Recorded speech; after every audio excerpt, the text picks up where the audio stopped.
Olá, meus amigos. Eu sou o professor Alvo Guimarães de Oliveira, né? E vamos falar sobre esse enigma, o enigma dos economistas. Olha, a inflação é a perda do poder aquisitivo do dinheiro. A inflação é a perda do poder de compra da moeda. Quantas vezes vocês já ouviram falar isso? Quantas vezes vocês já leram isso na mídia de uma maneira geral? Tá certo? Essas explicações são encontradas a miúde nas falas e escritos dos economistas tentando explicar o fenômeno enigmático da inflação. Isto, para mim, é uma revelação da incapacidade dos economistas de entender o maior backbone da economia mundial, a teoria da partida dobrada. Olha só, muita gente diz que o maior backbone da humanidade é a eletricidade. Por quê? Backbone é a coluna vertebral. A coluna vertebral da economia mundial, etc. Tal. Por quê? Porque tudo que se faz, praticamente tudo, tem eletricidade, inclusive a própria internet não vive sem eletricidade, nasce em função da eletricidade e tudo mais. A mesma coisa eu digo a respeito de débito e crédito. Tudo na área econômica, na área do negócio, é feito em termos de débito e crédito. Qualquer operação de negócio, ela começa com débito e termina com crédito. Tá certo? Então, para mim, um dos maiores, se não for o maior, é um dos maiores backbones da humanidade. É a teoria da partida dobrada e a eletricidade.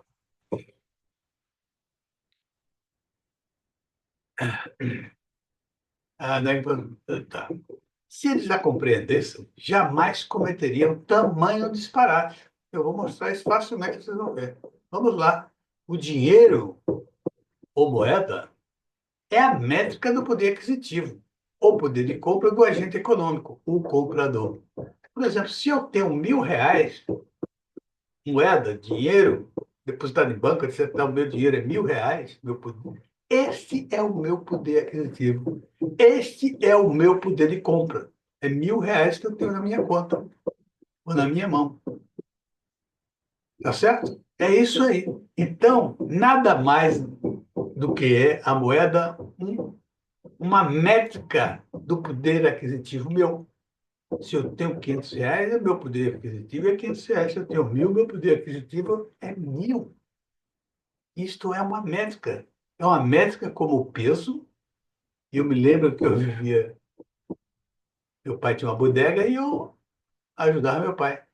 E lá tinha uma balança. Tinha uma balança que tinha os pesos de 1 quilo, meio quilo, 250 gramas, 125 gramas, 50 gramas. E ali você vendia café moído, vendia manteiga, vendia açúcar, e tudo na base do quilo. Então, eu botava o peso de 1 quilo quando a pessoa queria 1 quilo de açúcar. Peso de 1 quilo. Aí, açúcar ia botando lá de cá até a balança equilibrar. Quando equilibrar, significava que o peso era 1 quilo. Agora, se o peso se o açúcar era R$ 10 o quilo, né, hoje, no dia seguinte ele podia ser 12. Por quê? Por causa da inflação. Aumentou o meu peso é o mesmo. É o mesmo peso. Então, é a mesma coisa aqui. Quando eu vou comprar alguma coisa por R$ 100, eu levo R$ 100 e pago. No dia seguinte, pede 120 e eu pago 120. O que que houve? Aumentou o preço. Não foi minha moeda que aumentou. Teve poder aquisitivo, perdeu poder aquisitivo, ganhou poder aquisitivo. Não, fui eu. Simplesmente assim, simplesmente. Portanto, quem tem perda de poder aquisitivo ou de compra é o comprador e não o dinheiro da moeda. Acho que ficou claríssimo isso, né? Toda e qualquer operação econômica começa com débito e termina com crédito. Daí os registros contábeis serem efetuados através de débitos e créditos. Né? Isso aqui é a base da teoria da partida dobrada, é o débito e o crédito. Mas os economistas só veem um lado da operação, o débito. E também vou mostrar aí claramente isso.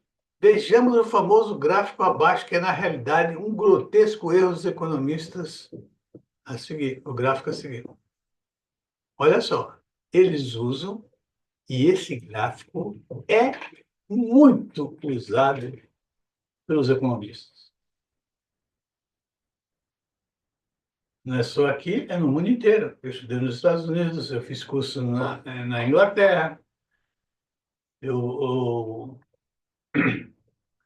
Então, todos os livros, pega os livros em inglês, os livros, sei lá, em francês, o que quiser, de economia, vai aparecer um gráfico desse. Só que aqui vai ser o dólar, mostrando a perda de compra do dólar. Na realidade, considere essa versão ao ganho. Peraí. Tá. Na realidade, considere essa versão ao ganho, porque ele só fala aqui do débito. A perda, demonstrada pelos economistas, até nesse gráfico, um verdadeiro enigma dos economistas. Eles mostram nesse gráfico a perda do poder aquisitivo da moeda, no caso real. Isto é um erro abissal. Quem perdeu o poder aquisitivo tem nome e endereço, foi o comprador, e não a moeda. Ela é a métrica do poder aquisitivo e, portanto, invariável. Tem que ser invariável a métrica. Tudo bem, se houve perda de poder aquisitivo, algum agente econômico ganhou. Quem foi que ganhou? Porque, olha lá, qualquer negócio, tem um perdedor e tem um ganhador. É cara ou coroa. Senão o cara coroa joga com a moeda, bota a moeda e cara ou coroa. Tá certo? O que me intriga, também se houver algum agente econômico ganhou, quem ganhou? O que me intriga, no entanto, é a falta de capacidade ou coragem dos economistas para identificar os ganhadores da perda do poder aquisitivo dos compradores. Ora, se há tanta perda, por que falar só em perda, em perda, em perda? Quem são os ganhadores? Por que silenciar sobre isso? É totalmente evidente que se os compradores perdem, os vendedores ganham. E quem são os vendedores?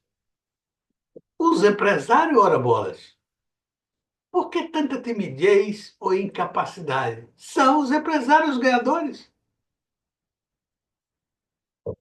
Sempre, sempre, sempre o perdedor é o comprador e o ganhador é o vendedor. E quem vende é empresário. E não falo isso querendo indicar qualquer conotação negativa no empresário. Não, isso é próprio do ser humano. Hoje que nós não somos empresários, que se você não é e eu não sou empresário no momento, não tem o direito de vender coisas, colocar preço, tá certo? Se amanhã eu me tornar um empresário e ser dono de uma loja, de uma indústria, etc., uma produção de canetas, por exemplo, eu vou, como qualquer outro, aumentar meu preço.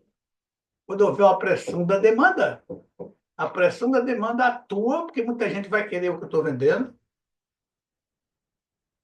e para ele satisfazer a demanda dele, ele precisa de dinheiro. Então, precisa da expansão monetária. A expansão monetária, então, atende à pressão da demanda, e aí eu posso, não é necessário, eu não sou pressionado, porque a pressão da demanda não aumenta meus custos, a pressão da demanda não aumenta minhas despesas. Não tem nada a ver. Eu é que vejo na pressão da demanda uma oportunidade de ganhar dinheiro mais rápido. Eu aumento meu preço, meus preços, porque se antes vinham 5 pessoas na minha loja, hoje vem 20, 15, 20. Significa o seguinte: se eu aumentar meus preços, eles vão comprar. Tá certo? Então é isso aí que acontece, é isso aí que se desenvolve o processo inflacionário. O que há de se notar é uma luta constante dos economistas em colocar todos os erros da economia na conta do governo. Milton Friedman e Roberto Campos são apenas dois exemplos. Milton Friedman diz: a inflação é sempre em toda parte um fenômeno monetário que surge de uma expansão mais rápida na quantidade de dinheiro do que na produção total. E o Roberto Campos diz simplesmente e constantemente que a inflação é expansão monetária. E todos os dois estão redondamente enganados. A expansão monetária sozinha não provoca inflação, como provou a crise de 2007-2008. Nesta crise, os BCs dos desenvolvidos fizeram uma expansão como nunca houve na humanidade. E qual foi o resultado? Inflação e juros baixos por mais de uma década. Engraçado, né? Por quê? Porque não havia demanda. Se não há demanda, não há pressão sobre a expansão monetária e sobre os preços. Porque não havia demanda para o dinheiro emitido e, consequentemente, os funcionários ficaram empossados no sistema financeiro. Então, não houve crescimento, não houve aumento de preço, não houve inflação, os juros foram baixos, tá certo? Por quê? Porque não havia demanda. Demanda é que comanda todo o processo inflacionário. Um adendo, contrariando o Milton Friedman, a expansão monetária tem que ser igual ou ligeiramente mais rápida do que a produção total. Tem que ser. Se for menos, a economia entrará num processo de iliquidez monetária. Ora, se eu, se eu não tenho dinheiro para comprar a produção, o que é que vai acontecer? A produção vai parar, vai diminuir, e a economia vai parar. E os problemas, consequentemente, serão muito mais destruidores do que os efeitos inflacionários. É desemprego, quebra de empresa, a empresa não tem dinheiro para pagar seus débitos e não tem como tomar dinheiro emprestado. É uma quebra total, generalizada, depressão, tá certo? E os problemas consequentes serão muito mais destruidores do que os efeitos inflacionários. E é verdade. Conclusão insofismável, clara e transparente. A inflação é um produto do crescimento da demanda agregada. Demanda pública mais demanda privada. Meus amigos, eu tenho aí para vocês dois cursos que vão ser apresentados qualquer hora dessa. O primeiro curso é Mastering, não, o primeiro curso é Expertise, cadê? Expert em Account 5G. Expertise em Account 5G. Cujo livro será esse aqui. É um livro de minha autoria. É um livro que mostra o erro que existe, o erro original da contabilidade, que tem mais de 500 anos. Esse é o famoso livro. E este aqui é um livro do segundo curso. O segundo curso será lucro, uma definição com precisão cirúrgica. A gente chega à conclusão que lucro. Todo mundo tem definição de lucro. Se todo mundo tem definição de lucro, ninguém sabe definir lucro. É isso aí. Então, eu escrevi esse livro com esse objetivo, fazer uma definição com precisão cirúrgica do lucro, para que todas as pessoas tenham um método de apuração de resultados. E aí os resultados podem ser perfeitamente comparáveis, qualquer que seja o setor. Ok, pessoal, muito obrigado aí. Eu fico extremamente agradecido pela atenção de vocês e vamos partir para o próximo. Então, eu acho só que eu coloquei aí o meu ponto de vista e eu expliquei de uma maneira, evidentemente, que eu acho que foi muito boa. Se eu não achar, quem é que vai achar, né? Tá bom?